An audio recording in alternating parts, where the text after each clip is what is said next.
السلام علیکم ورحمۃ اللہ وبرکاتہ۔ امید ہے آپ سبھی خیریت سے ہوں گے۔ اللہ نے ہمیں ایک بار پھر سے یہ رمضان کا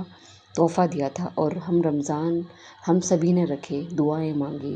سحری کی، افطار کیا اور لوگوں کی مدد کری۔ ایسے بہت سارے کام ہم سبھی لوگ رمضان میں کرتے ہیں جو ہم نارمل ڈیز میں نہیں کرتے۔ اور اب کل دوستو عید ہے، تو دوستو یہ جو رمضان ہے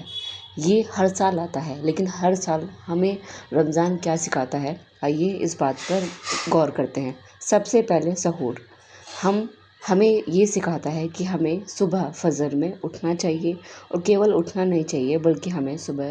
فجر کی نماز بھی ادا کرنی چاہیے، کیونکہ جب ہم دن کی شروعات اچھے کام سے کرتے ہیں تو انشاءاللہ ہمارا پورا دن بہتر جاتا ہے۔ اور صبح فجر میں اٹھنے سے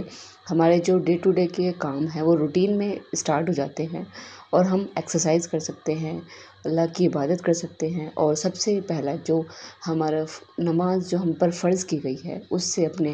دن کی شروعات کر سکتے ہیں، اور یہ ہمیں ضرور کرنا چاہیے، ہم سبھی کو سیکھنا چاہیے۔ دوسرا ہے تراویح۔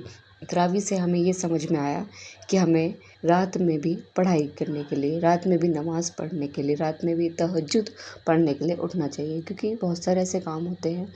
جو اگر ہم اس کی دعائیں تہجد میں مانگتے ہیں تو انشاءاللہ اللہ ہماری ساری دعاؤں کو قبول ضرور کرتا ہے،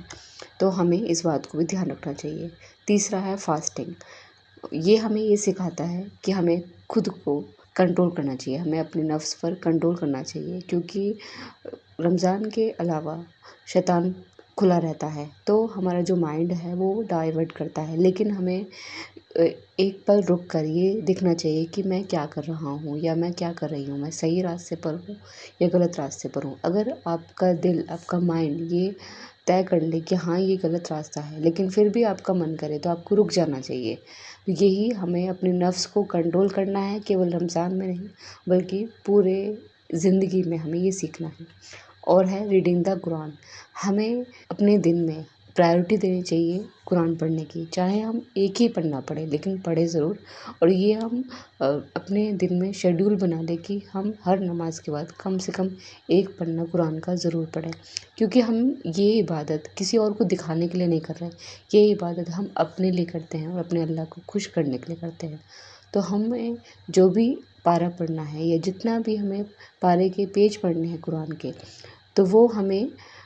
اپنے لیے پڑھنے چاہیے، اور ہمیں کیول وہ پڑھنا نہیں ہے بلکہ ہمیں دھیرے دھیرے پڑھنا ہے، اور ہمیں اس کے معنی سمجھنے ہیں کہ وہ کیا لکھا ہوا ہے اور اس سے ہم کیا سیکھ سکتے ہیں۔ اور نیکسٹ ہے کہ ہمیں اپنے گناہوں سے خود کو دور رکھنا ہے، ہمیں خود کو